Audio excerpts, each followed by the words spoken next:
മത്തായി 16 ആദ്യത്തെ 3 വാക്യം. അനന്തരം പരീശന്മാരും സദൂക്യരും അടുക്ക വന്ന് ആകാശത്തു നിന്ന് ഒരടയാളം കാണിച്ചു തരണമെന്ന് അവനെ പരീക്ഷിച്ച് ചോദിച്ചു. അവരോട് അവൻ ഉത്തരം പറഞ്ഞത്, സന്ധ്യാസമയത്ത് ആകാശം ചുവന്നു കണ്ടാൽ നല്ല തെളിവാകും എന്നും രാവിലെ ആകാശം മൂടി ചുവന്നു കണ്ടാൽ ഇന്ന് മഴക്കോൾ ഉണ്ടാകും എന്നും നിങ്ങൾ പറയുന്നു. ആകാശത്തിന്റെ ഭാവം വിവേചിപ്പാൻ നിങ്ങൾ അറിയുന്നു, എന്നാൽ കാലലക്ഷണങ്ങളെ വിവേചിപ്പാൻ കഴിയുകയില്ലയോ? കർത്താവ് ഈ ഭൂമിയിലായിരുന്നപ്പോൾ നമ്മൾ കണ്ടതുപോലെ പരീശന്മാരും സദൂക്യരും അവന്റെ അടുക്കൽ വന്ന് ഒരടയാളം ചോദിച്ചു. നമ്മുടെ കർത്താവ് പറഞ്ഞ മറുപടിയാണ്, സന്ധ്യാസമയത്ത് ആകാശം ചുവന്നു കണ്ടാൽ നല്ല തെളിവാകും എന്നും രാവിലെ ആകാശം മൂടിച്ചുവെന്ന് കണ്ടാൽ ഇന്ന് മഴക്കോൾ ഉണ്ടാകുമെന്നും നിങ്ങൾ പറയും. മറ്റു വിധത്തിൽ പറഞ്ഞാൽ ആകാശത്തിന്റെ നിറവ്യത്യാസം കണ്ട് കാലാവസ്ഥ കൃത്യമായി പ്രവചിക്കാൻ അവർക്ക് കഴിവായി. കർത്താവ് തുടർന്ന് പറയുകയാണ്, ആകാശത്തിന്റെ ഭാവം വിവേചിപ്പാൻ നിങ്ങൾക്കറിയാം, എന്നാൽ കാലലക്ഷണങ്ങളെ വിവേചിപ്പാൻ കഴിയില്ലേ? ഇംഗ്ലീഷിലെ വാക്യം വായിച്ചാൽ you cannot discern the signs of the time. നിങ്ങൾക്ക് കാലത്തിന്റെ ലക്ഷണങ്ങളെ വിലയിരുത്താൻ കഴിയുന്നില്ല. നാം മറ്റു വേദഭാഗങ്ങളിൽ വായിക്കുന്നുണ്ട്, നിന്റെ സന്ദർശനകാലം നീ അറിയാതിരുന്നത് കൊണ്ട് നിന്റെ ചുറ്റും വടകൂരി നിന്നെയും നിന്റെ മക്കളെയും ഞെരുക്കും. യഹൂദൻ തീത്തോസിന്റെ സൈന്യം വന്ന് 13 ലക്ഷത്തെ AD 70 വെട്ടിക്കൊല്ലുമ്പോൾ നമ്മുടെ കർത്താവ് പറഞ്ഞ വാക്ക് ഓർക്കുക. അവര് യേശുക്രിസ്തു പറഞ്ഞതുപോലെ അവരുടെ മധ്യത്തിൽ ദൈവപുത്രൻ ഇറങ്ങി വന്നപ്പോൾ എത്രയോ പ്രവചനങ്ങൾ നിവർത്തിച്ചുകൊണ്ട് അവനാണ് വാഗ്ദത്തം ചെയ്ത മശിഹ എന്ന് അവർക്ക് തെളിയിച്ചു കൊടുക്കുകയാണ്. എന്നാൽ അവർക്ക് തിരിച്ചറിയാൻ കഴിഞ്ഞില്ല. നമ്മുടെ കർത്താവ് ഒന്നാമത് ഈ ഭൂമിയിൽ വരുമ്പോൾ ഏതാണ്ട് 300 പ്രവചനങ്ങളോട് നിവർത്തിക്കപ്പെട്ടു.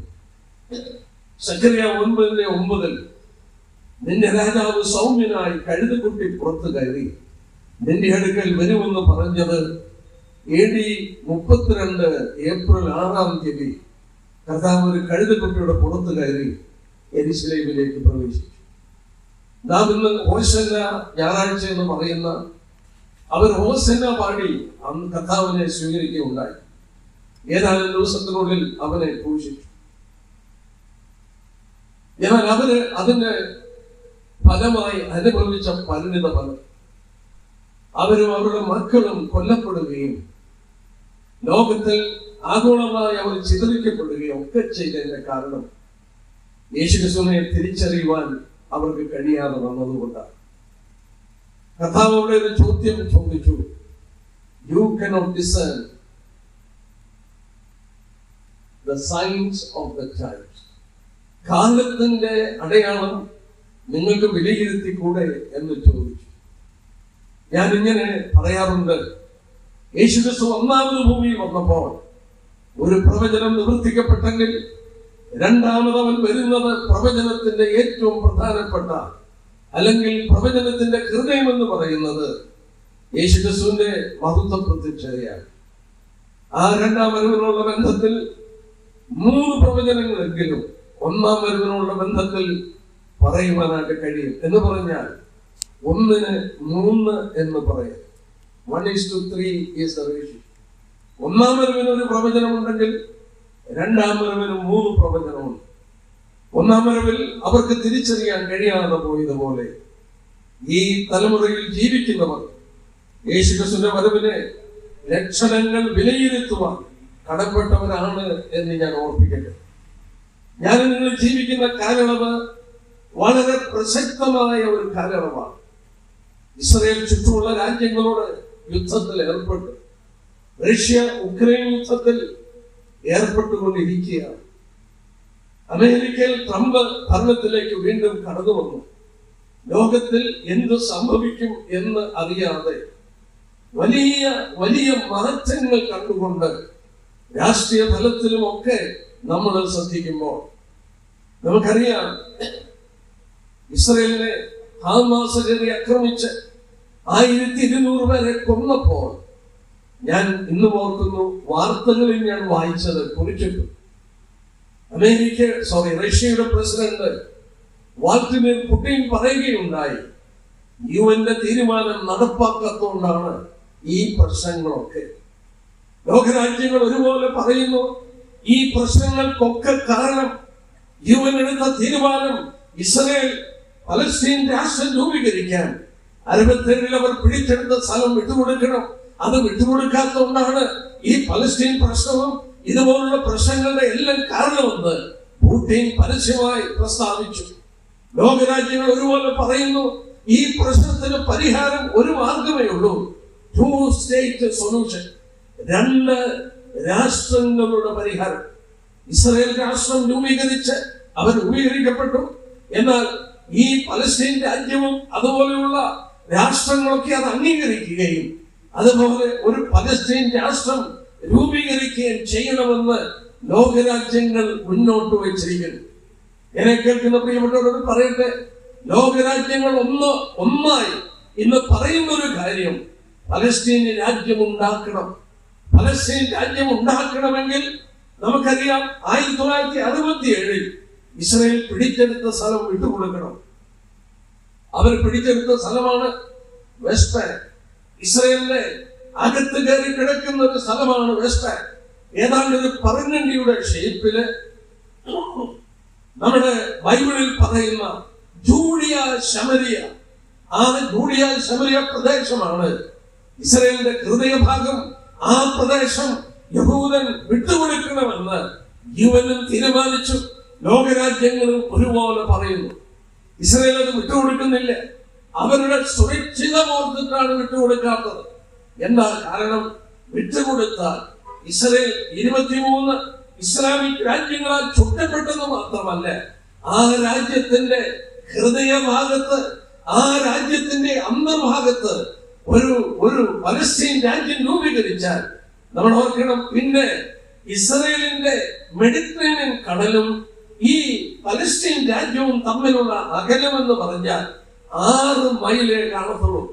യാതൊരു വിധത്തിലും ഒരു യുദ്ധത്തിനോ ഇസ്രായേലിന്റെ സുരക്ഷിതത്വത്തിനോ യാതൊരു ഒരു മാർഗമില്ലാത്തതാണ് ലോകരാജ്യങ്ങൾ മുന്നോട്ട് വച്ചിരിക്കുന്ന ഈ വെസ്റ്റ് ബാങ്ക് വിട്ടുകൊടുത്ത് പലസ്തീൻ രാജ്യം രൂപീകരിക്കണം. എന്നാൽ ഞാൻ ബൈബിളിന്റെ പ്രവചന വെളിച്ചത്തിൽ മനസ്സിലാക്കുന്നു, വെസ്റ്റ് ബാങ്ക് വിട്ടുകൊടുക്കും. ഇന്ന് അതിലുള്ള പല സ്ഥലങ്ങളും വിട്ടുകൊടുത്തു.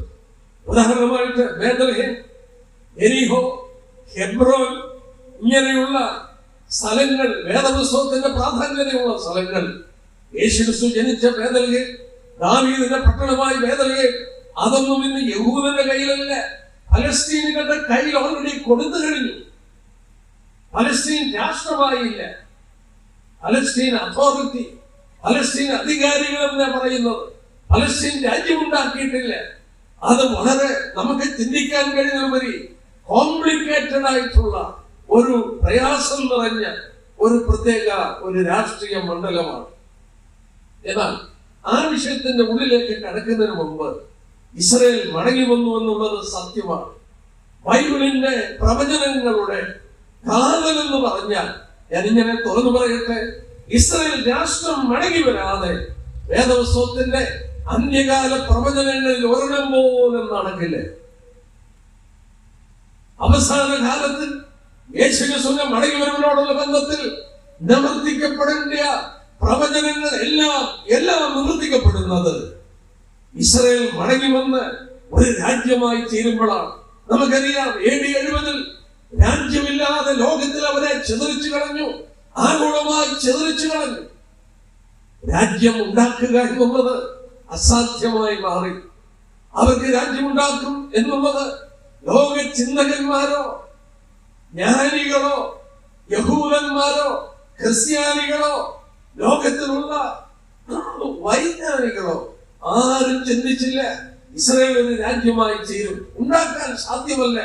കാരണം ആ പ്രദേശങ്ങൾ മുഴുവൻ ഇസ്ലാം രാജ്യങ്ങളാണ്.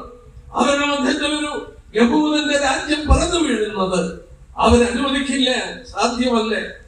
എന്നാൽ ഞാൻ ഓർപ്പിച്ച പോലെ ബൈബിളിന്റെ പ്രവചനങ്ങൾ നിവർത്തിക്കണം. യേശുക്രിസ്തു മടങ്ങി വരണം. യേശുക്രിസ്തു മടങ്ങി വരുന്നത് അവരുടെ മധ്യത്തിൽ രാജാവായി ഇരിക്കാൻ വേണ്ടിയാണ് വരുന്നത്. ആ രാജ്യം മടങ്ങി വരാതെ ക്രിസ്തുവിന് മടങ്ങി വരാനായിട്ട് നിവൃത്തിയില്ല. എന്നാൽ ഇന്ന് യഹൂദൻ മടങ്ങി വന്നു എന്നുള്ളത് സത്യമാണെങ്കിലും ആത്മിക അന്ധന്മാരായി കുരുടന്മാരായി ഒരു കൂട്ടം ജനങ്ങളാണ് അവർ. ഞാൻ ഒരു വാക്യം, ഒരു ഭാഗം യെശയ്യാവ് 43 നിന്ന് വായിക്കാൻ പോവുകയാണ്. എന്റെ പ്രസംഗം അവിടുന്ന് ഞാൻ തുടങ്ങാൻ പോവുകയാണ്. യെശയ്യാ പ്രവചനം 43-ാമത്തെ അധ്യായം. എനിക്ക് അനുവദിക്കപ്പെട്ടത് ഞാൻ ഓർപ്പിച്ച പോലെ ഒരു ദിവസം 1 മണിക്കൂറാണ്. ഈ 1 മണിക്കൂർ കൊണ്ട് പ്രവചന ഭാഗങ്ങൾ ഇത്ര വിശാലമായി കിടക്കുന്നത് നമുക്കെല്ലാം ചിന്തിപ്പാനായിട്ട് സാധ്യമല്ല. എന്നാൽ മനസ്സിലാകത്തക്കവണ്ണം ഒരു വിഷയമെങ്കിലും ഞാൻ എടുക്കാം എന്ന് പ്രാർത്ഥനയോടുകൂടെ ആണ് ഈ വിഷയത്തിലേക്ക് വരാനായിട്ട് ഇടയായത്. 43-ാം അധ്യായത്തിന്റെ 5 തൊട്ടുള്ള വാക്യം യഹൂദന്റെ മടങ്ങിവരവും അതോടുള്ള ബന്ധത്തിൽ നടക്കുന്ന കാര്യങ്ങളുമാണ്. നമുക്ക് 5-ാം വാക്യം തുടങ്ങി 8-ാം വാക്യം വരെയുള്ളത് ഒന്ന് വായിക്കാം. പ്രിയപ്പെട്ട സഹോദരൻ, വായിക്കുമ്പോൾ വേദവസം ഇല്ലാത്തവരും ഒക്കെ അതൊന്ന് ശ്രദ്ധിക്കണം. ഭയപ്പെടേണ്ട, ഞാൻ നിന്നോട് കൂടെ ഉണ്ട്. നിന്റെ സന്തതിയെ ഞാൻ കിഴക്കിൽ നിന്ന് വരുത്തുകയും പടിഞ്ഞാറിൽ നിന്ന് നിന്നെ ശേഖരിക്കുകയും ചെയ്യും. ഞാൻ വടക്കിനോട് തരിക എന്നും തെക്കിനോട് തടുത്തു വെക്കരുതെന്നും കൽപ്പിക്കും. ദൂരത്തു നിന്ന് എന്റെ പുത്രന്മാരെയും ഭൂമിയുടെ അറ്റത്ത് നിന്ന് എന്റെ പുത്രിമാരെയും എന്റെ നാമത്തിൽ വിളിച്ചും എന്റെ മഹത്വത്തിനായി സൃഷ്ടിച്ച് നിർമ്മിച്ച് ഉണ്ടാക്കി ഇരിക്കുന്ന ഏവരെയും കൊണ്ടുവരിക എന്ന് ഞാൻ കൽപ്പിക്കും. അടുത്ത ഭാഗം ശ്രദ്ധിച്ചോളൂ. കണ്ണുണ്ടായിട്ടും കുരുടന്മാരായും ചെവിയുണ്ടായിട്ടും ചെകിടന്മാരായും ഇരിക്കുന്ന ജനത്തെ പുറപ്പെടുവിച്ച് കൊണ്ടുവരുകയും. ഈ വേദഭാഗത്തിന്റെ ആദ്യത്തെ ഭാഗം ഞാൻ അങ്ങ് വിടുകയാണ്. അവിടെ നമ്മൾ ശ്രദ്ധിച്ചാൽ ബാബിലോൺ പ്രവാസത്തിൽ നിന്ന് യഹൂദൻ മടങ്ങി വന്നതല്ല ഇവിടുത്തെ പ്രവചന വിഷയം. ഇവിടെ നമ്മൾ നോക്കുമ്പോൾ കിഴക്ക് നിന്നും പടിഞ്ഞാറ് നിന്നും വടക്ക് നിന്നും തെക്ക് നിന്നും ലോകത്തിന്റെ 4 കോണിൽ നിന്നും ദൈവരെ കൂട്ടുന്നത് AD 70 ചിതറിക്കപ്പെട്ട ശേഷം അവരെ മടക്കിക്കൊണ്ടുവരുന്ന പ്രവചനമാണ്. എന്നാൽ അവിടെ ഒരു കാര്യം മാത്രം ഞാനൊന്ന് പറഞ്ഞിട്ട് ആ ഭാഗമൊന്ന് വിടാം. ദൈവം 4 ദിക്കിൽ നിന്ന് അവരെ കൂട്ടുമ്പോൾ ഒരു ദിക്കിലോട്ട് നോക്കി വടക്കിനോട് തരിക എന്നും ഇംഗ്ലീഷ് ബൈബിളിൽ വായിച്ചാൽ ഗീവ് അപ്പ്, വടക്ക് ദേശത്തോട് പറയുകയാണ് എന്നെ ജനത്തെ വിട്ടുകൊടുക്കുക. എന്തോ ഒരു നിർബന്ധം ദൈവം പറയുകയാണ്. ആ വിധത്തിൽ മറ്റ് ദിക്കുകളോട് പറയുന്നില്ലേ? എവിടെയാണ് ഈ വടക്ക് ഭാഗം? ഇസ്രായേലിന്റെ വടക്കോട്ട് നോക്കാട്ടെ.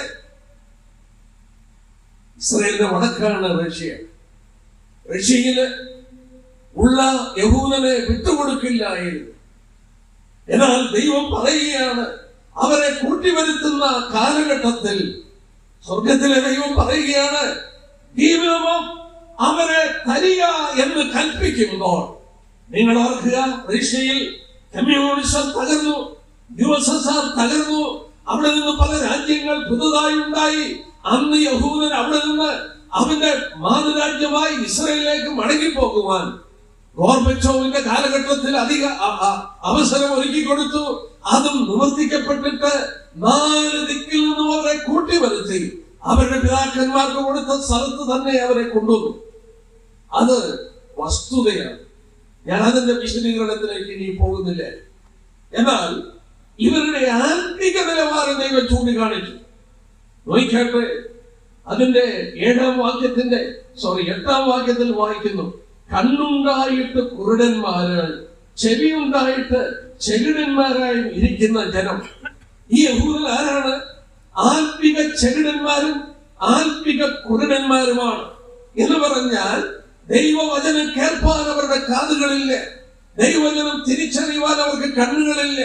യഹൂദൻ നിന്ന് മടങ്ങി വന്നെങ്കിലും അവൻ ആത്മിക കുരുടനും ആത്മിക ചെകിടനുമാണ്. ഇസ്രായേലിൽ യാത്ര ചെയ്താൽ നിങ്ങൾക്കറിയാം, ഞാൻ ആ പ്രദേശത്ത് പല പ്രാവശ്യം കടന്നുപോയി. അവിടെയുള്ള ജനങ്ങൾ ഏതാണ്ട് 50% നിരീശ്വരന്മാരാണ്. ദൈവവിശ്വാസികളെ അല്ല. 80% മതപരമായി ബന്ധമില്ല, സെക്കുലറാണ്. നമുക്ക് ചിന്തിക്കാൻ കഴിയില്ല. ഏകസത്യ ദൈവത്തെ കുറിച്ച് പഠിപ്പിച്ച ഈ യഹൂദന്മാർ ഏതാണ്ട് പകുതിയോളം നിരീശ്വരന്മാരായി മാറി. ബൈബിളുമായിട്ട് അവർക്കൊരു ബന്ധമില്ല. 20% ഉള്ളൂ ഓർത്തഡോക്സ് യഹൂദന്മാർ, മതത്തിന് വേണ്ടി ജീവിക്കുന്ന യഹൂദന്മാർ. ഞാൻ പറയട്ടെ, അവരുടെ അഫ്ലുവൻസ് എന്ന് പറഞ്ഞാൽ ഭയങ്കര ധനികമായ ഒരു രാഷ്ട്രമാണ്. നമ്മൾ ചിന്തിക്കുന്നതിലുപരിയാണ് അവരുടെ ധനം. പാശ്ചാത്യ രാജ്യങ്ങളെ അമേരിക്കയിൽ വെല്ലത്തക്കവണ്ണം അവരുടെ ധനം, അഫ്ലുവൻസ് ഭയങ്കരമാണ്. അതിന്റെ പ്രതിഫലനം അവരുടെ സമൂഹത്തിൽ കാണാം. എനിക്ക് തുറന്നു പറയാൻ ബുദ്ധിമുട്ടുള്ള പല കാര്യങ്ങളുണ്ട്.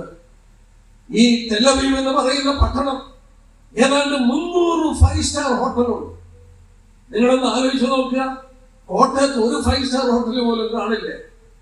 നിങ്ങളൊന്ന് ആലോചിച്ച് നോക്കുക, ഈ ടെലവീവ് എന്ന് പറയുന്ന യഹൂദന്റെ തലസ്ഥാനം 300 5 സ്റ്റാർ ഹോട്ടൽ എന്ന് പറയുമ്പോൾ ആ പട്ടണത്തിന്റെ വലിപ്പം ആലോചിക്കുക.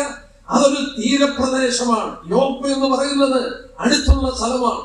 ഞാൻ ഇന്നലെ യാത്ര ചെയ്തപ്പോൾ ആ ബസ്സില് ഒരു ഗൈഡുണ്ട്. അദ്ദേഹത്തോട് ചോദിച്ചപ്പോൾ, സാറേ ആ ബീച്ചിലോട്ടൊന്നും പോകണ്ട, കാരണം അവിടെയുള്ള സ്ത്രീകൾ ഏതാണ്ട് നഗ്നരാണ് എന്ന് മാത്രമല്ല, ഒരു വാക്കുകൂടെ ഞാൻ കടന്നു പറയാം, ക്ഷമിക്കണം, ലോകത്തിലെ സ്വവർഗഭോഗികളുടെ തലസ്ഥാനം എന്ന് പറയുന്നത് ടെലവീവാണ്.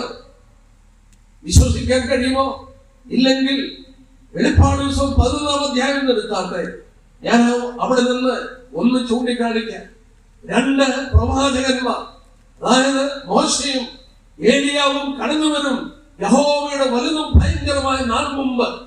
മഹോപദ്രവ കാലഘട്ടത്തിന്റെ ആദ്യ 3.5 വർഷം അവർ വന്ന് അവരുടെ ശവം, അവരെ കൊന്ന് അവരുടെ ശവം യെരുശലേമിന്റെ തെരുവിൽ കിടക്കും. എന്നാൽ ദൈവം അത് വെളിപ്പെടുത്തി നോക്കിയാട്ടെ. 11-ാം അധ്യായത്തിന്റെ 8-ാം വാക്യം ഒന്ന് വായിച്ചാട്ടെ. അവരുടെ കർത്താവ് ക്രൂശിക്കപ്പെട്ടതും ആത്മീയമായി സോദോം എന്നും മിസ്രയീം എന്നും പേരുള്ളതുമായ മഹാനഗരത്തിന്റെ വീതിയിൽ അവരുടെ ശവം കിടക്കും. കർത്താവ് ക്രൂശിക്കപ്പെട്ടത് യെരുശലേം പട്ടണത്തിന്റെ പുറത്താണ്. ആ യെരുശലേം പട്ടണത്തിലാണ് ഈ 2 പ്രവാചകന്മാർ വന്ന് ശുശ്രൂഷിക്കുന്നത്. അവരുടെ ശവം കിടക്കുന്നത് ആ പട്ടണത്തിലാണ്. ആത്മീയമായ പട്ടണത്തിന് പേര് പറഞ്ഞിരിക്കുന്നു സോദോം എന്നും മിസ്രയീം എന്നും. സോദോം എന്ന് പറഞ്ഞാൽ അസാൻമാർഗികത്വം, ലോത്തിന്റെ കാലത്തെ പാപം. മിസ്രയീം എന്ന് പറഞ്ഞാൽ ലോകമയത്വം. ഈ 2 പേര് സ്വർഗത്തിലെ ദൈവം ഈ പട്ടണത്തെ വിളിക്കുമ്പോൾ, പ്രിയപ്പെട്ട നിങ്ങളോട് ഞാൻ പറയട്ടെ, യഹൂദൻ, ഞാൻ ഓർപ്പിച്ചു, സ്വവർഗഭോഗിയുടെ തലസ്ഥാനം, ലോകത്തിന്റെ തലസ്ഥാനം ടെലവീവാണെന്ന് പറയുമ്പോൾ ഈ വേദപുസ്തകത്തിൽ ഏർപ്പെടുത്തിയത് ശ്രദ്ധിക്കുക. ഞാൻ എന്തിനാ ഇത്രയും പറഞ്ഞത്? എന്തുമാത്രം ആത്മീകമായി അവർ അധപ്പതിച്ചു. യെശയ്യാവ് 43 നമ്മൾ വായിച്ചതാണ്, കണ്ണുണ്ടായിട്ട് കുരുടന്മാർ. ഞാൻ ഇന്നും ഓർക്കുന്നു ആ വിലാപം. അതിന്റെ അവരുടെ പഴയ ദേവാലയം നിന്ന ആ പ്രദേശത്ത് നമ്മൾ കടന്നുപോയാൽ അവരുടെ പഴയ നിയമേടുകൾ തുറന്നിരുന്ന് വായിക്കുന്ന അനേക യഹൂദരെ കാണാം, ഭക്തരായ ഓർത്തഡോക്സ് യഹൂദന്മാർ. ഞാനൊരു യഹൂദന്റെ അടുക്കൽ ചെന്നു. ഒരു ചെറുപ്പക്കാരനാണ്. അദ്ദേഹം ഇത് വായിച്ചുകൊണ്ട് വിലാപം അതിൽ എവിടെ നിൽക്കുകയാണ്, ഇരിക്കുകയാണ്. ഞാൻ അദ്ദേഹത്തോട് ചോദിച്ചു, എന്താണ് നീ വായിക്കുന്നത്? എന്നോട് പറഞ്ഞു, ദാവീദിന്റെ ഗീതം വായിക്കുകയാണ് എന്ന് പറഞ്ഞാൽ സങ്കീർത്തനം വായിക്കുകയാണ്. അത് നമ്മൾ വായിക്കുന്ന പോലെയല്ല, ഒരു പ്രത്യേക രീതിയിൽ അവർ ഇങ്ങനെ തലയാട്ടിക്കൊണ്ട് ഈ ബൈബിളിന്റെ ഏടുകൾ അവർ വായിച്ചുകൊണ്ടിരിക്കുകയാണ്, പഴയ നിയമം. ഞാനൊരു കാര്യം ചോദിച്ചോട്ടെ. സങ്കീർത്തനം 22, സങ്കീർത്തനം 69 ഈ ഭാഗങ്ങളൊക്കെ വായിക്കുമ്പോൾ അവരുടെ മശിഹ ക്രൂശിക്കപ്പെട്ടത് അവർക്ക് കണ്ടുകൂടെ? എന്തുകൊണ്ടാണ് കാണാൻ കഴിയാത്തത്? ആത്മീകമായ അന്ധത, ആത്മീകമായ അവരുടെ അന്ധതയും ആത്മീക ചെകിടന്മാരുമായി ചേർന്നതിനാൽ തിരുവചനത്തിന്റെ സത്യങ്ങൾ തിരിച്ചറിയാനോ ദൈവവചനം കേട്ട് അവർക്ക് സത്യങ്ങൾ ഗ്രഹിക്കാനോ കഴിയുന്നില്ലേ? എന്താണ് അതിന്റെ കാരണം? എനിക്ക് പല വാക്യങ്ങൾ എടുക്കണമെന്നുണ്ട്.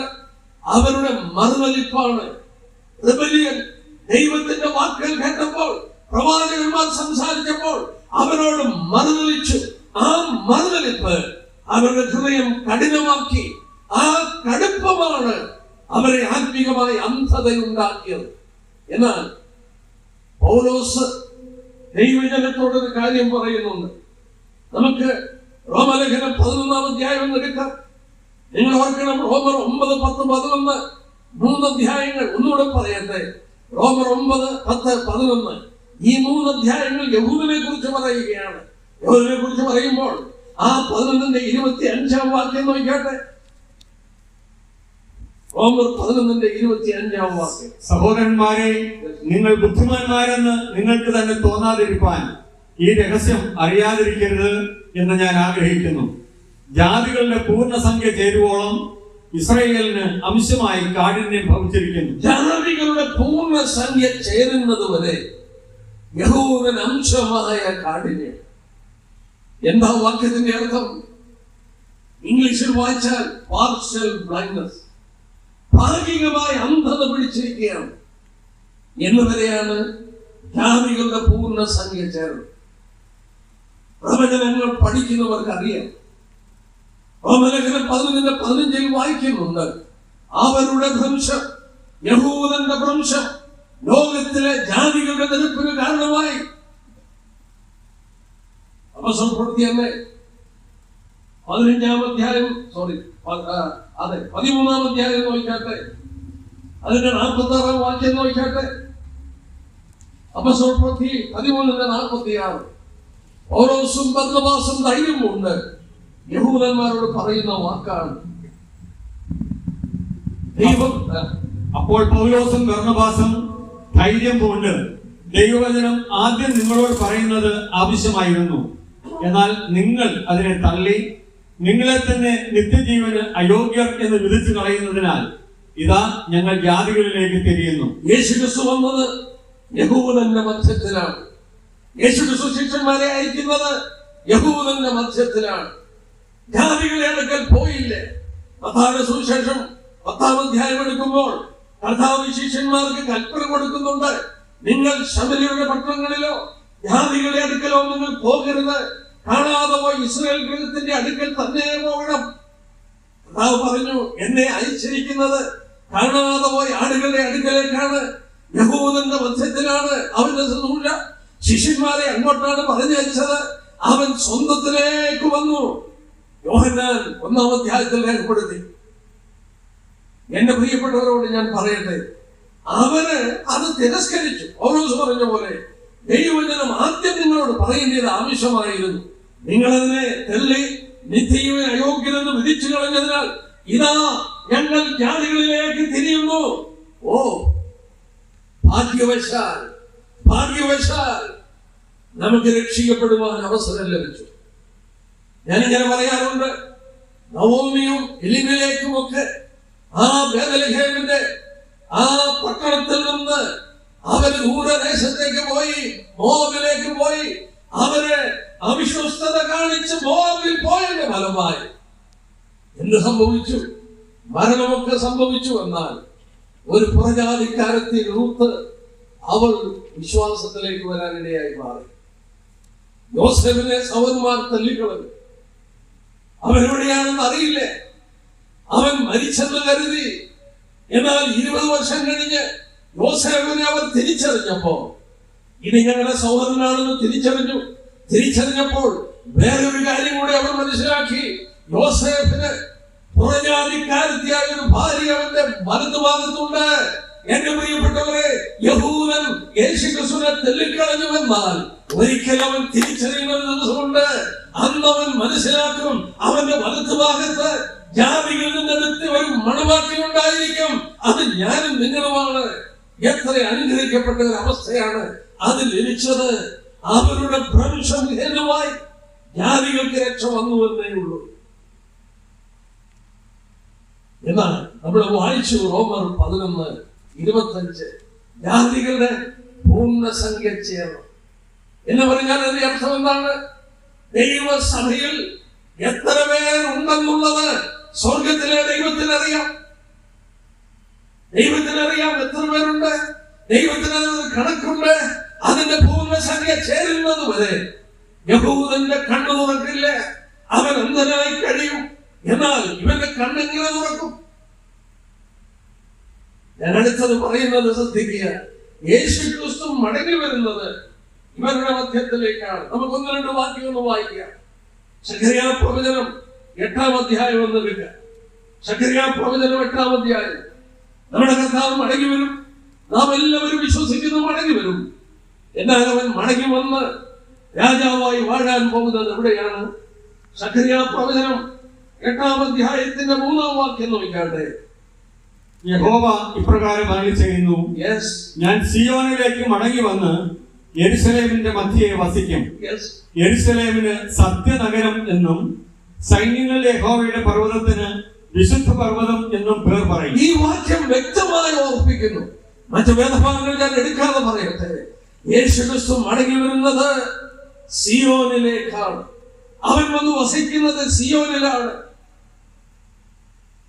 നമുക്ക് വളരെ പരിചയമുള്ള ഭാഗമാണ് 132-ാമത്തെ സങ്കീർത്തനം. അവിടെ 132-ാം സങ്കീർത്തനം 13-14 യഹോവ സിയോനെ തിരഞ്ഞെടുക്കുകയും അതിനെ തന്റെ വാസസ്ഥലമായി ഇച്ഛിക്കുകയും ചെയ്തു. അത് എന്നേക്കും എന്റെ വിശ്രമാകുന്നു. ഞാൻ ഇതിനെ ഇച്ഛിക്കിയാൽ ഞാൻ അവിടെ വസിക്കും. നമ്മുടെ കർത്താവ് മടങ്ങി വന്ന് രാജാവായി ഭരിക്കാൻ പോകുന്നത്, വസിക്കാൻ പോകുന്നത് യെരൂശലേമിലാണ്. ഞാൻ ചോദിച്ചോട്ടെ, കർത്താവ് എങ്ങനെ മടങ്ങി വരും? ഈ അവിശ്വാസികളായ, ഈ പാപികളായ, ഈ വളരെ പാപത്തിൽ മുഴുകി കിടക്കുന്ന യഹൂദന്റെ മധ്യത്തിൽ കർത്താവ് എങ്ങനെ വരും? 22-ാം സങ്കീർത്തനത്തിൽ പ്രവചനാത്മാവിൽ പറയുന്ന വാക്കുകൾ നോക്കുക. എന്റെ ദൈവമേ, എന്റെ ദൈവമേ, നീ എന്നെ കൈവിട്ടതെന്ന് ക്രൂശിൽ കിടന്നുകൊണ്ട് കർത്താവ് പറയുമ്പോൾ കർത്താവ് തന്നെ അതിന്റെ ഉത്തരം പറയുന്നുണ്ട്. ഇസ്രായേലിന്റെ സ്തുതികളിൽ മേൽ വസിക്കുന്നവന് നീ പരിശുദ്ധനാണ്. നിനക്ക് എന്നോട് സംസർഗം കഴിയില്ല. എന്നെ പാപമാക്കിയിരിക്കുകയാണ്. ലോകത്തിന്റെ പാപം എന്റെ മേൽ ചുമത്തിയിരിക്കുകയാണ്. ഇതാ ലോകത്തിന്റെ പാപം ചുമന്ന് നാം കൊരിന്ത്യലേഖനത്തിൽ വായിക്കുന്ന പോലെ പാപം അറിയാത്തവനെ നാം ദൈവത്തിന്റെ നീതിയാക്കുവാൻ അവനെ പാപമാക്കി, ഒരു പാപമാക്കി പാപത്തിന്റെ ചുമടുകളേറ്റുകൊണ്ട് ക്രൂശിൽ കിടക്കുമ്പോൾ എല്ലാവരോട് ചോദിച്ചു, എന്തിനാണ് നീ എന്നെ കൈവിട്ടത്? അതിന്റെ മറുപടി കർത്താവ് തന്നെ പറയുന്നു, നീ വസിക്കുന്നത് ഇസ്രായേലിന്റെ സ്തുതികളിൽ മേലാണ്. നീ പരിശുദ്ധനാണ്. നിനക്ക് എന്നോട് സംസർഗം കഴിയില്ല. എന്റെ പ്രിയപ്പെട്ടവരെ, കർത്താവ് വസിക്കുന്നത് താൻ അറിയുന്ന ജനത്തിന്റെ മധ്യത്തിലാണ്.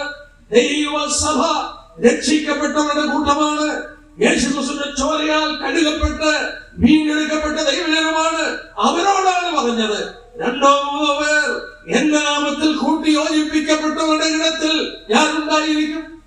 ദൈവസഭയുടെ മധ്യത്തിൽ അവൻ ഉണ്ടെന്നാണ് വാക്ക് പറഞ്ഞിരിക്കുന്നത്.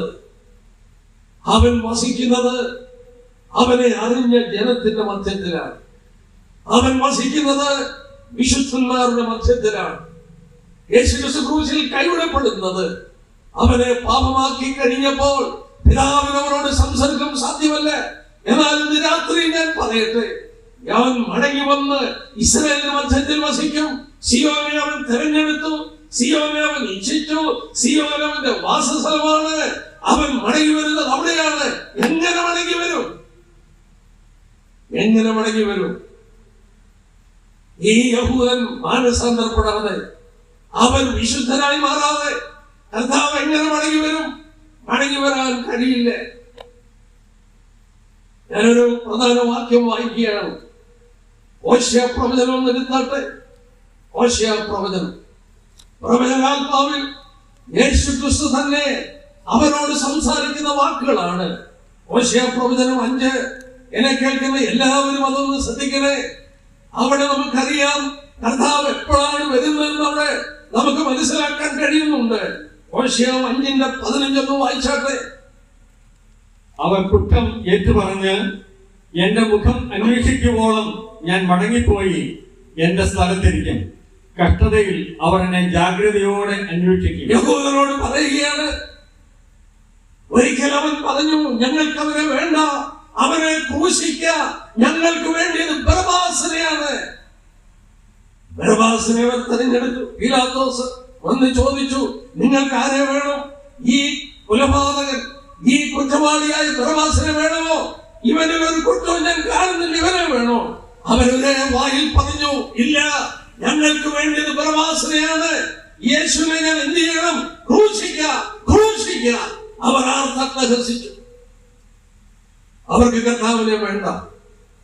അവൻ ക്രൂശിക്കപ്പെട്ടു, അവൻ അടക്കപ്പെട്ടു, 3-ാം ദിവസം ഉയർത്തെഴുന്നേറ്റു. 40 ദിവസം കൂടെ കഴിഞ്ഞ് അവൻ സ്വർഗ്ഗാരോഹണം ചെയ്തു. 110-ാം സങ്കീർത്തനം 1-ാം വാക്യം, പിതാവ് അവനോട് പറഞ്ഞു, നീ എന്റെ പുത്രൻ, നീ എന്റെ വലത്തുഭാഗത്തിരിക്ക. പിതാവ് പറഞ്ഞ വാക്ക് 110-ാം സങ്കീർത്തനത്തിൽ വായിക്കുന്നു, നിന്റെ ശത്രുക്കൾ നിന്റെ പാദപീഠമാകുവോളം നീ എന്റെ വലത്തുഭാഗത്തിരിക്ക. അവന്റെ ശത്രുക്കൾ അവന്റെ പാദപീഠമാകും. ഇവിടെ വായിച്ചത് എന്താണ്? അവർ കുറ്റമേറ്റു പറയണം. അവർ കുറ്റമേറ്റു പറഞ്ഞ് എന്റെ മുഖം അന്വേഷിക്കുന്നത് വരെ ഞാൻ മടങ്ങിപ്പോ എന്റെ സ്ഥലത്തിൽ ഇരിക്കും. സ്വർഗം വിട്ട് ഭൂമിയിൽ അവരെ അനുഗ്രഹിപ്പാൻ ഇറങ്ങി വന്ന ദൈവപുത്രനെ ക്രൂശിക്കാൻ അവർ ആർത്തട്ടഹസിച്ചു. നാം ഇവിടെ വായിക്കുന്നു, ഞാൻ മടങ്ങിപ്പോയി എന്റെ സ്ഥലത്തിൽ ഇരിക്കും. അവന്റെ പിതാവിന്റെ വലത്തുഭാഗത്ത് സിംഹാസനത്തിൽ ആരോഹണമായി അവനവിടെ നമുക്ക് വേണ്ടി പക്ഷപാതം ചെയ്യുകയാണ്. എന്നാൽ ഇവിടെ വേറെ ഒരു കാര്യമുണ്ട്. യഹൂദൻ എപ്പോഴാണ് അവനെ അന്വേഷിക്കുന്നത്? അവർ കുറ്റമേറ്റു പറഞ്ഞ് എന്റെ മുഖം അന്വേഷിക്കും. എപ്പോഴാണ് അന്വേഷിക്കുന്നത്? കഷ്ടതയിൽ അവരെന്നെ ജാഗ്രതയോടെ അന്വേഷിക്കും. എന്നെ കേൾക്കുന്ന പ്രിയപ്പെട്ടവരോട് ഒരു വാക്യം കൂടെ വായിച്ചിട്ട് ഞാൻ ഇന്ന് നടക്കുന്ന ചില കാര്യങ്ങളിലേക്ക് പോവുകയാണ്. മത്തായിയുടെ സുവിശേഷം 23-ാം അധ്യായം നോക്കിയാട്ടെ. ഇത് കർത്താവ് നേരിട്ട് അവരോട് പറഞ്ഞതാണ്. 23, 38, 39 വാക്യം. മത്തായി 23, 38, 39 വാക്യം. നിങ്ങളുടെ ഭവനം ശൂന്യമായി തീരും, കർത്താവിന്റെ നാമത്തിൽ വരുന്നവൻ അനുഗ്രഹിക്കപ്പെട്ടവൻ എന്ന് നിങ്ങൾ പറയുവോളം നിങ്ങൾ ഇനി എന്നെ കാണുകയില്ല എന്ന് ഞാൻ നിങ്ങളോട് പറയുന്നു. യേശുക്രിസ്തു പറയുകയാണ്, നിങ്ങൾ ഇനി എന്നെ കാണണമെങ്കിൽ നിങ്ങളല്ലേ ഒരിക്കൽ നിങ്ങളുടെ വാഗുകൊണ്ട് പറഞ്ഞത് എന്നെ നിങ്ങൾക്ക് വേണ്ട എന്ന്. എന്നെ ക്രൂശിക്കാൻ നിങ്ങളല്ലേ ഏൽപ്പിച്ചു കൊടുത്തത്. നിങ്ങളുടെ വാഗുകൊണ്ട് നിങ്ങൾ ഇനി പറയണം, അവന്റെ നാമത്തിൽ വരുന്നവൻ അനുഗ്രഹിക്കപ്പെട്ടവനെന്ന്. അതുവരെ നിങ്ങൾ എന്നെ ഇനി കാണില്ല. ഹോശേയ 5:15 വായിച്ചത്, അവർ കുറ്റമേറ്റു പറഞ്ഞ് എന്റെ മുഖം അന്വേഷിക്കും. കഷ്ടതയിൽ അവരുടെ ജാഗ്രതയോടെ അന്വേഷിക്കും. യഹൂദനൊരു കഷ്ടകാലം.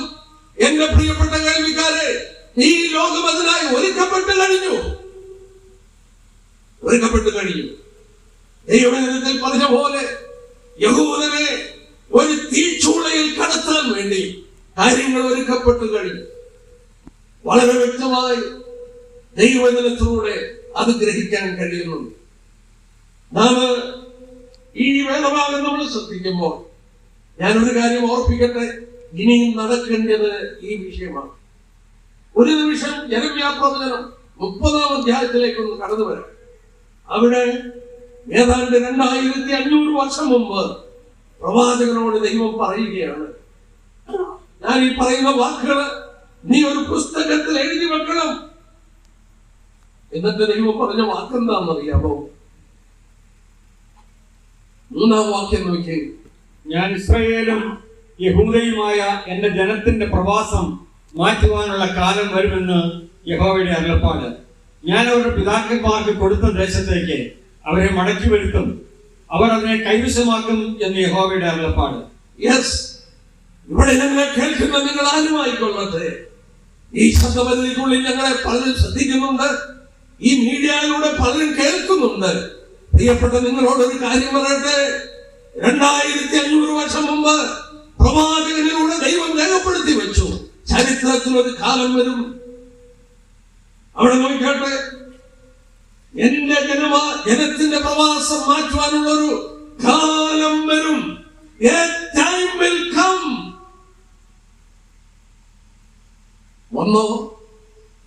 വന്നോ? ഞാൻ ചോദിക്കട്ടെ, വന്നോ? 2500 വർഷം മുമ്പ് സ്വർഗത്തിലെ ദൈവം രേഖപ്പെടുത്തി വെച്ചതാണ്. എന്റെ ജനത്തിന്റെ പ്രവാസം മാറ്റി അവരുടെ പിതാക്കന്മാർക്ക് കൊടുത്ത ദേശത്തിലേക്ക് അവരെ മടങ്ങിക്കൊണ്ടുവരുന്ന ഒരു കാലം വരും.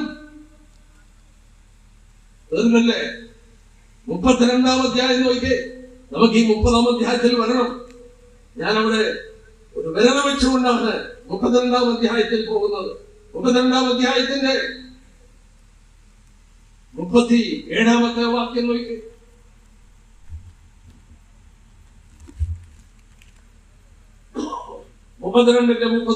എന്റെ കോപത്തിലും ക്രോധത്തിലും മഹാരോഷത്തിലും ഞാൻ അവരെ നീക്കിക്കളഞ്ഞ സകല ദേശങ്ങളിൽ നിന്നും ഞാൻ അവരെ ശേഖരിക്കും. ഞാൻ അവരെ ഈ സ്ഥലത്തേക്ക് മടക്കി വരുത്തി അതിൽ നിർഭയമായി വസിക്കുമാറാക്കും. സ്വർഗത്തിലെ ദൈവം പറയുകയാണ്, ഞാൻ അവരെ മടക്കി വരുത്തി അവരവിടെ നിർഭയം വസിക്കുമാറാകും. 33-ാം അധ്യായം 7-ാം വാക്യം നോക്കി. ഞാൻ യഹൂദയുടെ പ്രവാസികളെയും ഇസ്രായേലിന്റെ പ്രവാസികളെയും മടക്കി വരുത്തി പണ്ടത്തെ പോലെ അവർക്ക് അഭിവൃദ്ധി വരുത്തും. ഞങ്ങളെ കേൾക്കുന്ന പ്രിയപ്പെട്ടവരോട്, നിങ്ങൾക്കൊന്നും മനസ്സിലായില്ലെങ്കിലും ഈ ഒരു കാര്യം നിങ്ങൾ മനസ്സിലാക്കിക്കൊണ്ട് പോവുക. ദൈവത്തിന്റെ ഘടികാരത്തിൽ, ദൈവത്തിന്റെ കാര്യപരിപാടിയിൽ ദൈവം ഒരു കാലഘട്ടം ചൂണ്ടിക്കാണിച്ചു മാനവരാശിക്ക്. നിങ്ങൾ ആ ഘടികാരം നോക്കിക്കോ, നിങ്ങൾ ആ സമയ സൂചി നോക്കിക്കോ. എന്താണ് ആ സമയ സൂചിയിൽ? എന്റെ ജനത്തെ മടക്കിക്കൊണ്ടിരുന്ന ഒരു കാലമുണ്ട്. ആ കാലം ഞാൻ നിങ്ങളെ ജീവിക്കുന്ന കാലത്തിൽ സംഭവിച്ചു. 130 രാജ്യത്ത് നിന്ന് അവരെ മടക്കിക്കൊണ്ടുവന്നു. പ്രിയപ്പെട്ടവരെ, ചരിത്രം ആര് നിഷേധിക്കും? ആർക്ക് ചരിത്രം നിഷേധിക്കാം?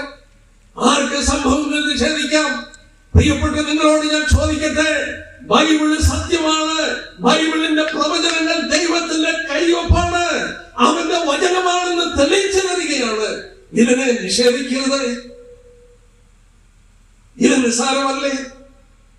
പ്രിയപ്പെട്ട നിങ്ങൾ ഓർക്കണം, ഏത് വചനം പറയും 2500 വർഷം മുമ്പ് ഈ ചിതറിപ്പോയവരെ ദൈവം മടക്കിക്കൊണ്ടുവന്ന് അവരുടെ പിതാക്കന്മാർക്ക് കൊടുത്ത സ്ഥലത്തിൽ തന്നെ ഞാനാക്കും. അങ്ങനെ ഒരു കാലഘട്ടം വന്നു. ഇറാഖാട്ടൂർ പ്രദേശത്തുള്ള പ്രിയപ്പെട്ടവരോട്, എന്നെ കേൾക്കുന്ന സ്നേഹിതരോട്, ഈ ശബ്ദവല്ലിക്കുള്ളിൽ ഞങ്ങളെ കേൾക്കുന്നവരോട്, മീഡിയയിലൂടെ ഞങ്ങളെ ശ്രദ്ധിക്കുന്ന പ്രിയപ്പെട്ട നിങ്ങളോട് പറയട്ടെ, ഇനിയും എന്താണ് നടക്കേണ്ടത്? അതിന്റെ അടുത്ത വാക്യം നോക്കുക. അടുത്ത വാക്യം ഇവരെ മടക്കിക്കൊണ്ടുവന്ന ശേഷം അടുത്തതെന്താ? 4-ാം വാക്യം നോക്കാട്ടെ. 4-ാം വാക്യം. യഹോവ ഇസ്രായേലിനെയും യഹൂദയെയും കുറിച്ച് അരുളിച്ചെയ്ത വചനങ്ങളാവിത്. യഹോവ ഇപ്രകാരം അരുളിച്ചെയ്യുന്നു, നാം നടുക്കത്തിന്റെ മുഴക്കം കേട്ടിരിക്കുന്നു, സമാധാനമല്ല, ഭയമത്രേ ഉള്ളത്. അടുത്ത വാക്യം നോക്കുക. പുരുഷൻ പ്രസവിക്കുമാറുണ്ടോ എന്ന് ചോദിച്ചു നോക്കുവിൻ. ഏത് പുരുഷനും നോവ് കിട്ടിയ സ്ത്രീയെ പോലെ കൈ നടുവിന് കൊടുത്തിരിക്കുന്നതും ഏത് മുഖവും വിളറിയിരിക്കുന്നതും ഞാൻ കാണുന്നത് എന്ത്? ആ നാൾ പോലെ വേറെ ഇല്ലാതവണ്ണം അത് വലുതായിരിക്കുന്നു. കഷ്ടം, അത് യാക്കോബിന്റെ കഷ്ടകാലം തന്നെ. യാക്കോബിന്റെ കഷ്ടകാലം. വചനം പറഞ്ഞത് കൃത്യമല്ലേ? അവരെ മടക്കിക്കൊണ്ടിരുന്ന ഒരു കാലം വരും. അവർ മടങ്ങി വന്നു കഴിഞ്ഞാൽ ഇനി ദൈവിക പദ്ധതിയും നടക്കുന്നത് അവരുടെ കഷ്ടകാലമാണ്. അതിന് ദൈവം പേര് കൊടുത്തു യാക്കോബിന്റെ കഷ്ടകാലം. ഞങ്ങളെ കേൾക്കുന്ന പ്രിയപ്പെട്ടവരോട് ആത്മാർത്ഥമായി വളരെ വിനയത്തോടെ ഞങ്ങൾ ഓർപ്പിക്കട്ടെ, യഹൂദൻ മടങ്ങി വന്നു കഴിഞ്ഞാൽ ദൈവവചനം ചൂണ്ടിക്കാണിക്കുന്നു. കഴിഞ്ഞ നാളുകളിൽ ദൈവം ചൂണ്ടിക്കാണിച്ച പ്രവചനങ്ങൾ ഒരെണ്ണം പോലും നിവർത്തിക്കാതെ പോയിട്ടില്ല. ദൈവത്തിന്റെ വചനത്തിൽ പറയുന്നു, അടുത്തതായി നടക്കാൻ പോകുന്നത് യാക്കോബിന്റെ കഷ്ടകാലം. എന്നാൽ ഇവിടെ രേഖപ്പെടുത്തി, ആ നാൾ പോലെ വേറെയില്ലാതെ വണ്ണം വലുതായ കഷ്ടം. മത്തായി 24:21 യേശുക്രിസ്തു എടുത്തു പറഞ്ഞു, ആ നാൾ പോലെ വേറെയില്ലാതെ വണ്ണം വലുതായ കഷ്ടം. ലോകാരംഭം മുതൽ ഇന്ന് വരെയും സംഭവിച്ചിട്ടില്ലാത്തതും ഇനിമേൽ സംഭവിക്കാത്തതുമായ വലിയ കഷ്ടം അന്നുണ്ടാകും. വലിയ കഷ്ടം. എന്തിനു പറയുന്നു? വെളിപ്പാട് പുസ്തകം 4-ാം അധ്യായത്തിൽ യോഹന്നാൻ കേട്ടു, ഇവിടെ കയറി വരിക, മേലാൽ സംഭവിക്കാനുള്ളത് ഞാൻ കാണിച്ചു തരാം. നിമിഷത്തിനുള്ളിൽ യോഹന്നാൻ എടുത്തുകൊള്ളപ്പെട്ടു. ദൈവസഭ കർത്താവിന്റെ അടുക്കലോട്ട് മാറ്റപ്പെടുന്നതിന്റെ പ്രതീകമാണ്. അതിന്റെ ശേഷം ഏതാണ്ട് 19-ാം അധ്യായം വരെ 4-ാം അധ്യായം തുടങ്ങി, അല്ലെങ്കിൽ 6-ാം അധ്യായം തുടങ്ങി 19-ാം അധ്യായം വരെ ഈ കാലഘട്ടത്തിൽ ലോകത്തിൽ നടക്കുന്നത് വെളിപ്പെടുത്തുകയാണ്. പറയുവാൻ നിവൃത്തിയില്ലേ. മനുഷ്യനൊന്ന് മരിച്ചാൽ മതി, മരണം കൊതിക്കും, മരണം അവരെ വിട്ടുപോകും. ഇന്ന് മനുഷ്യൻ പേടിച്ചിരിക്കുകയാണ്. മുല്ലപ്പെരിയാർ പൊട്ടുപോകുമൊക്കെ. എന്റെ പ്രിയപ്പെട്ടവരെ, ഈ ലോകം ഇന്ന് വരെ കാണാത്ത ഭയാനകമായ വിപത്തുകൾ ഞാൻ പറയട്ടെ. ഒരു മത്തനെ പോലെ ഭൂമി ചാഞ്ചാടും. ഭൂകമ്പങ്ങൾ കൊണ്ട് ലോകത്തിലുള്ള എല്ലാ പട്ടണങ്ങളും നിലംപരിചാകും. വേണേ നോക്കിക്കോ, അങ്ങനെ ബൈബിളിൽ പറയുന്നുണ്ടോ നോക്കിക്കോ. എന്റെ പ്രിയപ്പെട്ടവരെ, ഒരു നിമിഷം അതിന്റെ 16-ാമത്തെ അധ്യായം, അതിന്റെ എല്ലാമൊന്നും എനിക്ക് പറയാൻ നിവൃത്തിയില്ല. വലിയ ഭൂകമ്പം, അതിന്റെ 18-ാം വാക്യം. 16-ന്റെ 18-ാം വാക്യം. മിന്നലും നാദവും ഇടിമുഴക്കവും വലിയ ഭൂകമ്പവും ഉണ്ടായി. ഭൂമിയിൽ മനുഷ്യർ ഉണ്ടായത് മുതൽ അതുപോലെ അത്ര വലുതായ ഒരു ഭൂകമ്പം ഉണ്ടായിട്ടില്ല. 19-ാം വാക്യം നോക്കിക്കേ. മഹാനഗരം 3 അംശമായി പിരിഞ്ഞു, ജാതികളുടെ പട്ടണങ്ങളും വീണുപോയി. ജാതികളുടെ പട്ടണങ്ങൾ വീണു. ദൈവകോപത്തിന്റെ ക്രോധമധ്യമുള്ള പാത്രം മഹാബാബിലോൺ കൊടുക്കേണ്ടതിന് അവളെ ദൈവസന്നിധിയിൽ ഓർത്തു. 20-ാം വാക്യം. സകല ദ്വീപും ഓടിപ്പോയി, മലകൾ കാണുവാനില്ലാതെയായി. താലത്തോളം ഘനമുള്ള കല്ലായി വലിയ കന്മഴ ആകാശത്തു നിന്ന് മനുഷ്യരുടെ മേൽ പെയ്തു. ഒന്ന് ആലോചിച്ച് നോക്കുക. 100 റാത്തൽ ഭാരമുള്ള കല്ല് ആകാശത്തുനിന്ന് വീഴുകയാണ്. ദ്വീപുകൾ മാറി, മലകൾ നിലംപരിചായി, നേരെയായി, പട്ടണങ്ങളെല്ലാം വീണുപോയി. മനുഷ്യൻ കണ്ടത് മുതൽ, ഉണ്ടായത് മുതൽ ഇന്ന് വരെ കണ്ടിട്ടില്ലാത്ത ഭയങ്കരമായ സംഭവങ്ങൾ, ഭൂകമ്പങ്ങൾ, പ്രകമ്പനങ്ങൾ, വ്യാധികള്, സുനാമികള്. എന്തിനു പറയുന്നു? മനുഷ്യൻ ഭയന്നിട്ട് മരിച്ചാൽ മതിയെന്ന് ആഗ്രഹിക്കുന്ന ഒരു കാലഘട്ടം തിരുവചനത്തിൽ വായിക്കുന്നു. മനുഷ്യൻ മരണം കൊതിക്കുമ്പോൾ മരണം അവരെ വിട്ടുപോകും. എന്താണ് ആ കാലഘട്ടം? ഇസ്രായേൽ മടങ്ങി വന്നു കഴിഞ്ഞാൽ ഇനിയും നടക്കേണ്ട കാലഘട്ടം അതാണ്. എന്നാൽ ദൈവജനത്തിന് കർത്താവ് വാക്ക് പറഞ്ഞു. ആ വാക്യം ഞാൻ വായിക്കാതിരുന്നാൽ എന്നെ കേൾക്കുന്നത് ഏറിയ പങ്ക് ദൈവമക്കളാണ്. നിങ്ങൾ പേടിക്കണ്ട. വെളിപ്പാട് ദിവസം 3-ാം അധ്യായം അതിന്റെ സഭയ്ക്ക് വാക്ക് കൊടുക്കുകയാണ്. ദൈവപുത്രൻ കൊടുക്കുകയാണ്. അതിന്റെ 10-ാം വാക്യം. വെളിപ്പാട് 3-ന്റെ 10-ാം വാക്യം. സഹിഷ്ണുതയെ കുറിച്ചുള്ള എന്റെ വചനം നീ കാത്തുകൊണ്ടതിനാൽ ഭൂമിയിൽ വസിക്കുന്നവരെ പരീക്ഷിക്കേണ്ടതിന് ഭൂതലത്തിലെങ്ങും വരുവാനുള്ള പരീക്ഷാകാലത്ത് ഞാനും നിന്നെ കാക്കും. ഭൂമിയിലെങ്ങും വരുന്ന പരീക്ഷാകാലം ഇംഗ്ലീഷ് ബൈബിളിൽ വായിച്ചാൽ I will keep you out of the trial. ലോകത്തിൽ വരുന്ന ഭീകരമായ വിപത്ത് കാലത്ത് നിന്നെ അതിൽ കൂടെ കടത്തുകയല്ല. I will keep you out. നിന്നെ അവിടെ ഞാൻ മാറ്റി പാർപ്പിക്കും.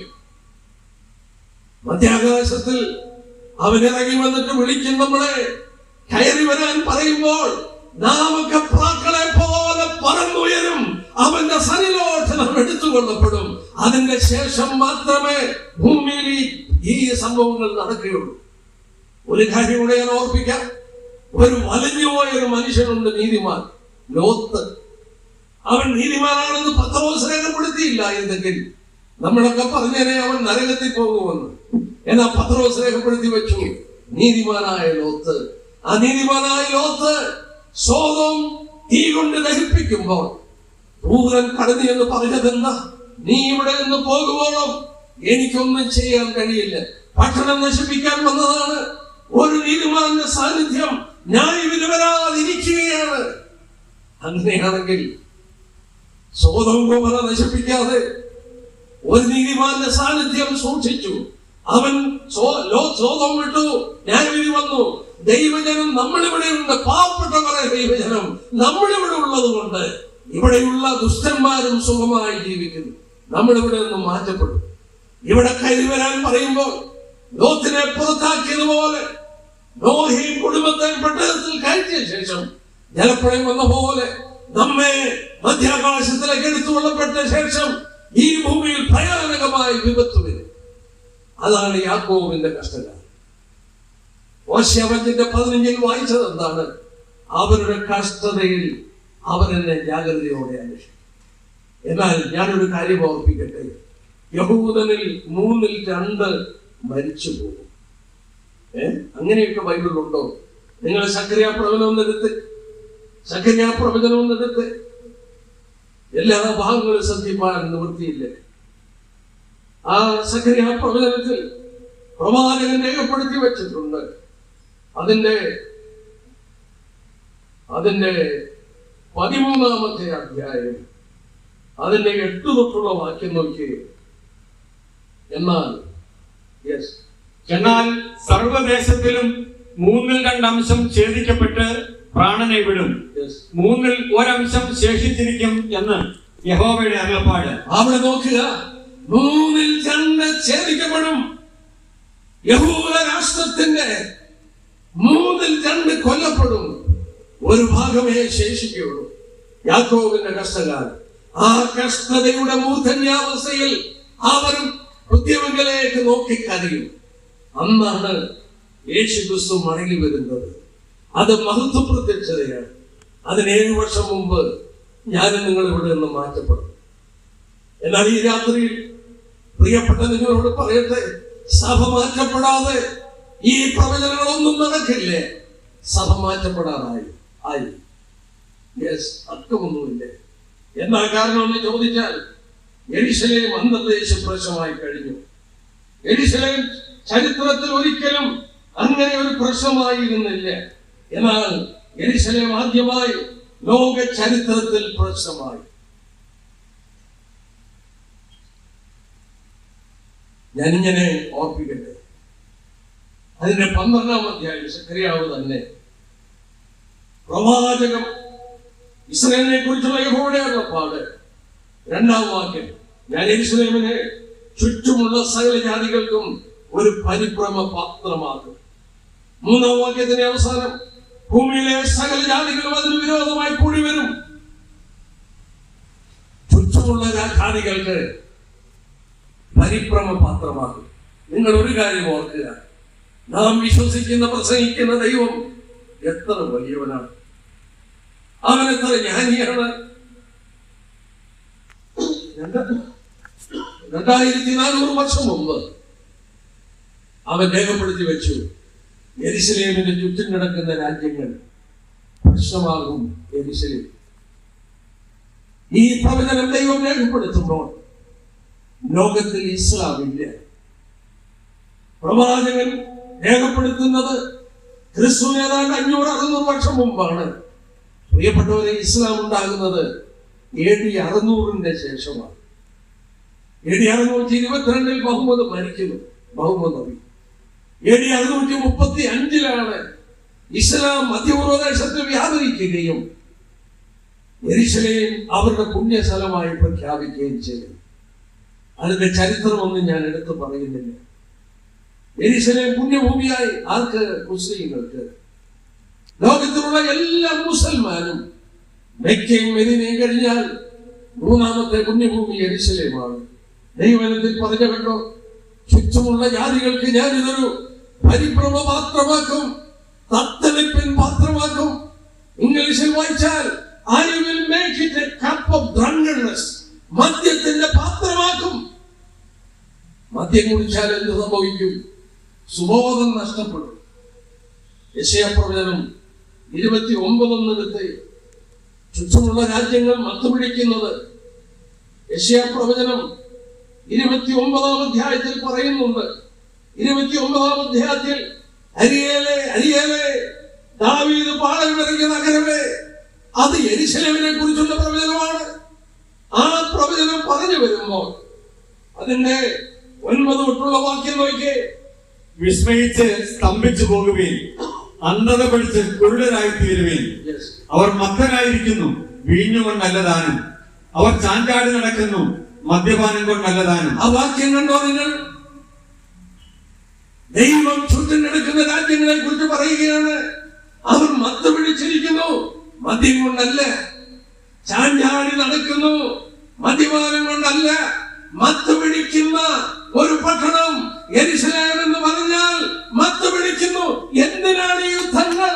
എന്തിനാണ് ഗാസയിൽ നിന്നും ഇറാനിൽ നിന്നുമൊക്കെ ഇസ്രായേലിനെ ആക്രമിക്കുന്നത്?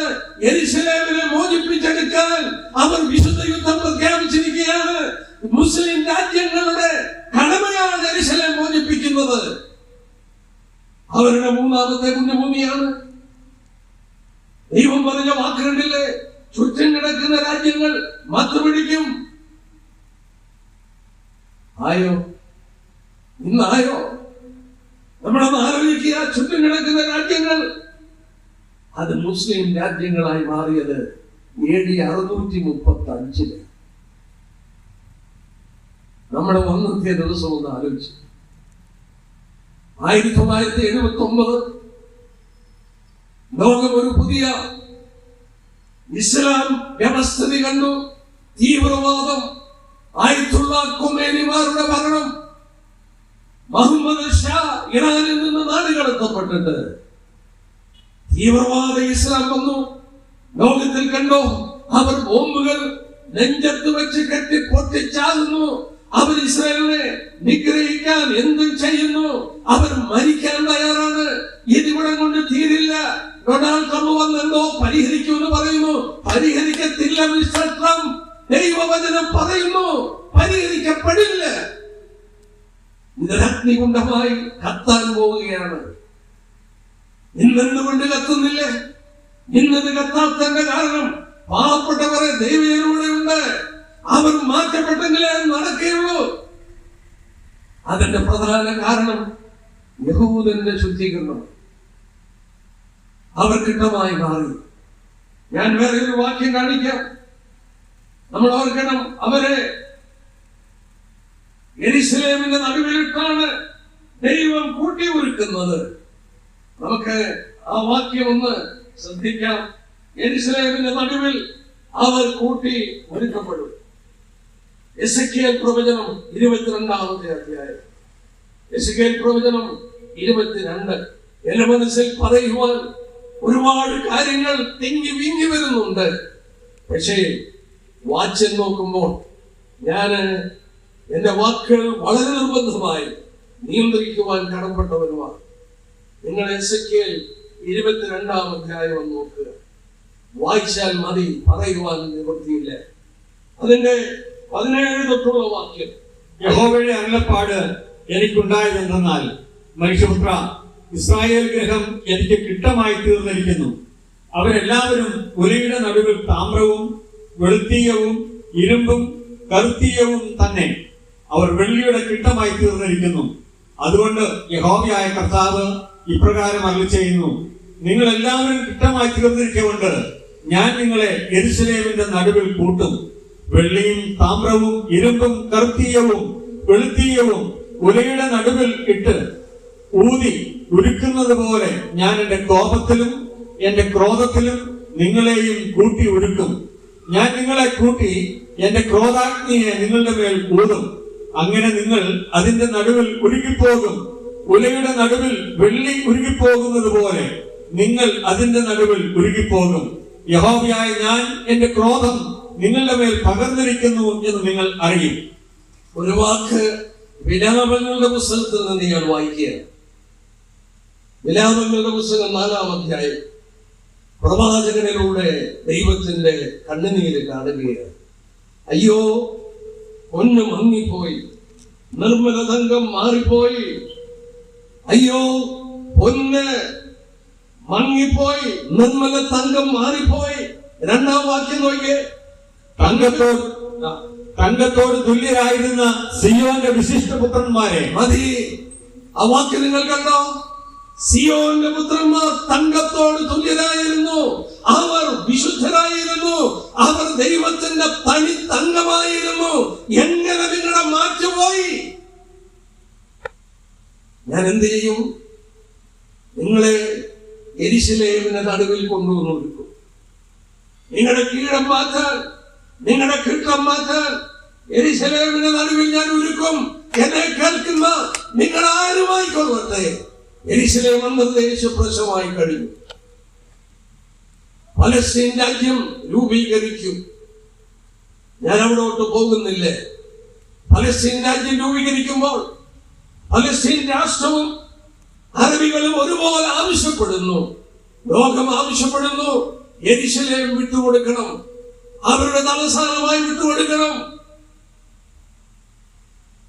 വിട്ടുകൊടുക്കാതെ വരും ഇസ്രായേൽ. അന്ന് സെഖര്യാവ് 14 നോക്കിയാട്ടെ.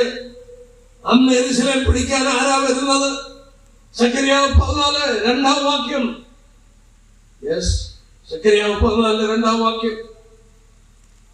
ഞാൻ സകല ജാതികളെയും യെരൂശലേമിനോട് യുദ്ധത്തിന് കൂട്ടിവരുത്തും. നഗരം പിടിക്കപ്പെടുകയും വീടുകളെ കൊള്ളയിടുകയും സ്ത്രീകളെ വഷളാക്കുകയും നഗരത്തിന്റെ പാതി പ്രവാസത്തിലേക്ക് പോവുകയും ചെയ്യും. ജനത്തിൽ ശേഷിപ്പുള്ളവരോ നഗരത്തിൽ നിന്ന് ഛേദിക്കപ്പെടുകയില്ല. വിശദീകരിക്കാതെ ഞാൻ പറയട്ടെ. ലോക ജനം വരും. ഇന്ന് കണ്ടോ ഇസ്രായേലിനോടുള്ള മനോഭാവം? ലോകം മുഴുവൻ അവർക്കെതിരായിക്കൊണ്ടിരിക്കുക. പലസ്തീൻ രാജ്യം രൂപീകരിക്കും സമാധാനത്തിന് വേണ്ടി. അന്ന് യെരൂശലേം അവരുടെ തലസ്ഥാനമായി കൊടുക്കാൻ പറയുമ്പോൾ, കൊടുക്കാതെ വരുമ്പോൾ ലോകരാജ്യങ്ങൾ വന്ന് ഇവിടെ നമ്മൾ വായിക്കുന്നു, പാതി യെരൂശലേം പിടിക്കും. 67 അവർ പിടിച്ചെടുത്തത് പാതി യെരൂശലേമാണ്. പാതി യെരൂശലേം അവർ പിടിച്ചെടുക്കും. അന്ന് യഹൂദനിൽ 3 കൊല്ലും. അതിന്റെ മൂർധന്യാവസ്ഥയിൽ സെഖര്യാവ് 12 വായിക്കുന്ന പോലെ അവർ കുത്തിയമുകളിലേക്ക് നോക്കും. ഏകജാതനെ കുറിച്ച് വിലപിക്കുന്ന പോലെ വിലപിക്കും.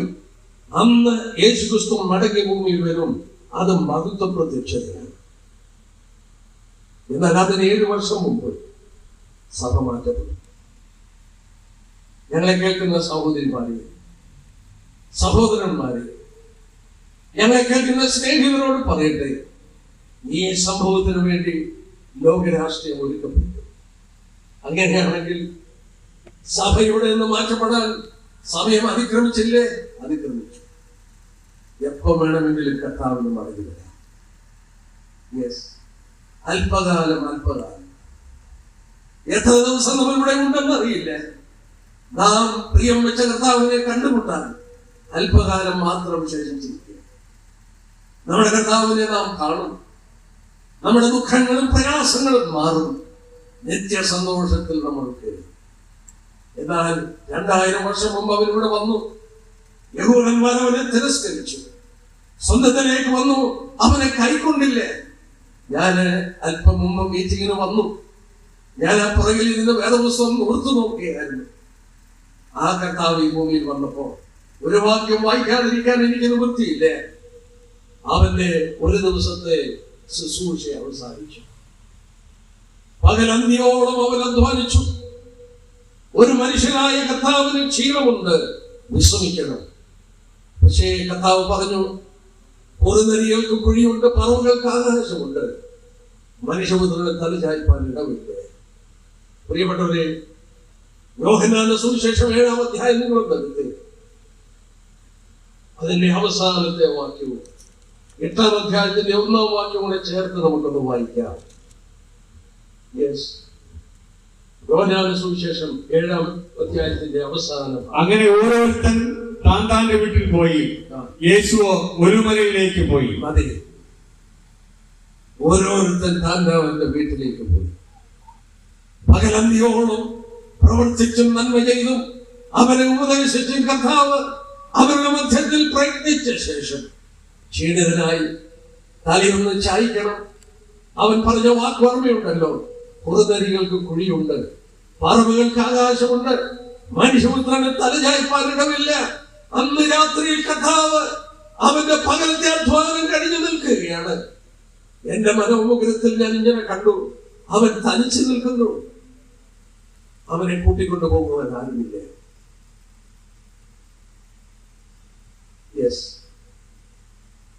ഓരോരുത്തൻ താൻ തന്റെ വീട്ടിൽ പോയി ഉറങ്ങിയപ്പോൾ ദൈവത്തിന് ഉറങ്ങുവാൻ സ്ഥലമില്ല. 33 വർഷം മുമ്പ് അവന്റെ മാതാവ് പൂർണ്ണ ഗർഭിണിയായി. ബേത്ലഹേമിലെ ഓരോ വഴിയമ്പലങ്ങളും മുട്ടി വിളിച്ചു, ഞാൻ പൂർണ്ണ ഗർഭിണിയാണ്, എനിക്ക് വേദന ആരംഭിച്ചു, അവളൊരു കന്യകയാണ്, എനിക്ക് പ്രസവിക്കണം, ഒരു സ്ഥലം തരുമോ?